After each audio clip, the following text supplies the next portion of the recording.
এখনো সকালবেলা তুমি ঘুমাও, এখনো তুমি আল্লাহকে ভুলে আছো, এখনো তোমার কাছে তওবার কথা তোমার চিন্তাতে আসে নাই। তুমি অনেক কিছু হতে পারো, তুমি মুসলমানের কাতারে থাকবা না।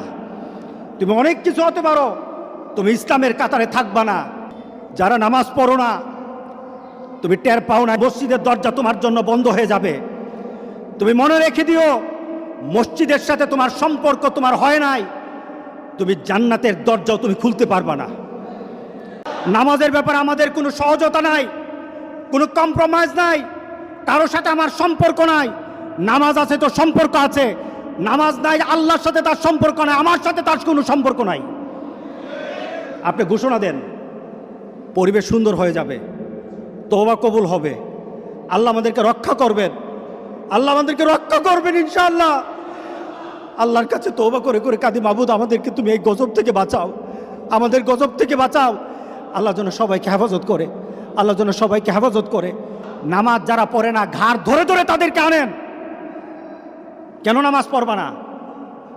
তুমি মুসলমান, এই মুহূর্তে তুমি আমরা এক কাতারে দাঁড়াই। এটা যদি আপনার সন্তান হয়, ধরেন নামাজ পড়তে আসো।